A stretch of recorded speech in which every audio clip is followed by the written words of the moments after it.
Here are 5 things we learned from Aston Villa 0, Arsenal 2. It's a huge result for Mikel Arteta's side. You feel that if they lose this game, draw this game, and Villa had their chances, that the Spurs game coming up for Arsenal, North London derby, Man City, and Brighton, all around the international break, could put a lot of pressure on Arsenal early in the campaign. Their fixture list does start harder than most other clubs. So getting this win at Villa Park, where they lost last season, is absolutely huge. We're going to start off with Trossard, who basically won the game for Arsenal. He came off the bench for Martinelli, who I thought was really ineffective. But there's this classic dilemma with the Martinelli-Trossard kind of narrative, because Martinelli starts the game. I think he's trusted to start the game for different reasons. I think Trossard doesn't start many games. He's got 18 goals, 12 assists in 69 appearances. A lot of them are substitute appearances, so it's a very good record. It's about 1 in 3, and a lot of them are substitute appearances. When he starts, he appears quite ineffective at points. I've noticed Trossard. He always gives himself the confidence to start games because of how good he is when he comes off the bench. But if you look at Martinelli's performance today, and you think, actually, Trossard, no, it doesn't matter. He has to be starting ahead of Martinelli, in my opinion. Trossard put himself firmly in the shop window for Arteta to be saying he has to be starting Brighton, he has to be starting the North London derby, and, of course, Man City. The way the finish came to him is very easy for strikers to smash it over. Odegaard had a chance in the box, very, very similar distance. It was coming at him at pace, and he balloons it. That's despite the technical brilliance of someone like Martin Odegaard. So when a ball comes at you, fired at you, it was deflected as well from an Aston Villa defender. That finish is elite. It really is an elite finish, especially against Martinez as well. He was a rangy, long keeper, and it was just such an assured finish. I think Arsenal's front three looks far more frightening with Trossard in it than Martinelli, and that's Havertz down the middle, who I thought was relatively flat today, and Saka, who was fantastic. So I think Trossard has put himself in the shop window, and that's the first thing you realise, that I think the Martinelli-Trossard debate, I think Arteta throughout his time at Arsenal has done very, very well at putting out fires. It's not a massive fire, of course not, but the Ramsdale-Raya debate is one. We'll talk about that later in the video.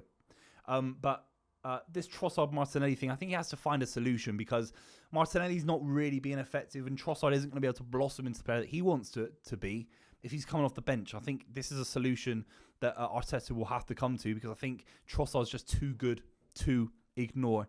The second one is Thomas Partey. Scored the second goal. I think Arsenal still have an issue in midfield. And a couple of years ago, if I said to you that they have an issue in midfield with Partey, Rice and Odegaard, it'd be a different discussion. But I think he's lost a yard of pace. I think he's lost a little bit of physicality at points that he got bullied by Onana. Most midfielders are going to get bullied by Onana. But on the ball today, a little bit sluggish, a little bit slow. Maybe I'm being very harsh, because actually Arsenal had more possession than Aston Villa. I think they kept Aston Villa at an arm's distance, particularly in the final 30 minutes of the game.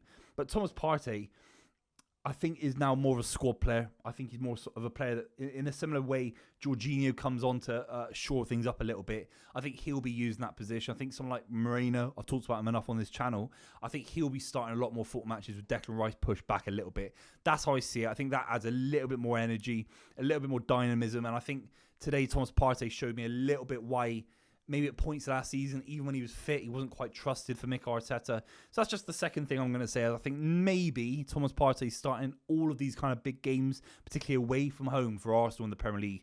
I don't think it will continue. I just think he's lost a little bit. He's lost a touch. I think it'd be wrong to get rid of him. But I do think he's lost a little bit. The third point has to be David Raya, man of the match. And this goes back to my point about Arteta's ability to kind of shore things up in the squad and create a harmony in the squad, because Aaron Ramsdale's on the bench. I'm sure he's not happy about it. But a year on from that decision to bring in David Raya, obviously brought in on a permanent from Brentford this summer after the loan deal, he got man of the match at Villa Park. The save from Ollie Watkins was outrageous. And there was a couple of other saves. I think he tipped it onto the crossbar. There was a couple of other great saves near post as well today from David Raya. Is he the best keeper in the league? No. But I think he really is in that top category to replace Alisson, to replace Ederson when these keepers eventually move on from their respective clubs. I think he's right in that top tier of the bracket just below. The shot stopping is fantastic. The distribution was fantastic. It felt at points it was a bit of a chess game between Unai Emery's press, Arteta's press. Both keepers, Martinez and David Raya, had to play out from the back. I think David Raya's passing is a lot better than people give him credit for, and I think that's what takes him over the line from Ramsdale, because everyone talks about Ramsdale's distribution, but I think the shot stopping and the total package of Raya is now complete, and I see exactly what Mikel Arteta saw a year ago. He was absolutely fantastic in this performance. You're talking about Ollie Watkins in the box. You're talking about Onana, and David Raya was very, very good at coming and clearing, picking things off the line, picking things out of the box, picking things out of corners. And I thought he was very, very good today. We should be on the 4th point now. Gabriel, he created a couple of hazards for Ollie Watkins to potentially score. Ollie Watkins missed some big chances today. And Gabriel, you can't criticise Gabriel really, because he had such a good season last season. For a lot of people, the best defender at the club last season over Saliba and Ben White, which says it all. I just think it's going to be interesting now with Calafiori, Urian Timber. I thought it was fantastic. I'm sure neither of those guys want to be playing at left back. They want to be playing at centre back. I noticed when Calafiori came on that Leon Bailey skinned him really, really quickly. So that'll be one for Mikel Arteta. If there's a wane in form or confidence or mentality, which I don't necessarily agree there will be, these two lads play a lot of football together. It might be the smartest move just to freshen things up with kind of footballers having a little bit of hot coals under their feet, challenging them a little bit and making sure they're sharp. I worry about Arsenal in terms of Saka, who's challenging Saka to perform at the highest level. He does it himself, don't get me wrong, but these top-level performers, Trossard comes on to challenge Martinelli, Havertz, Jesus maybe, but Saka doesn't quite have that with Reece Nelson, with all due respect, who are challenging Gabriel and Saliba, who are ever-present. I think Calafiori could come in and change things up a little bit, have good performances, particularly from that side of the centre-back partnership that Gabriel plays.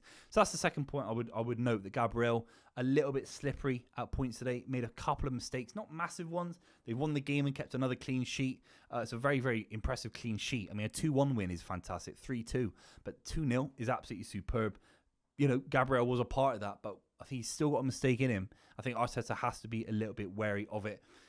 The 5th point has to be the mentality. This, by the 90th minute, the way they were passing the ball around, their confidence, they obviously rode their luck, but it looked like a Man City performance from a couple of years ago. It really did, and obviously Arteta was part of that. We talk about City getting 100 points, talk about trebles and beating Real Madrid and, all these big sides. To get to these positions, you have to win 80% of the game, which are kind of, in the middle, middling games like this, like Aston Villa's away. With all due respect, big game.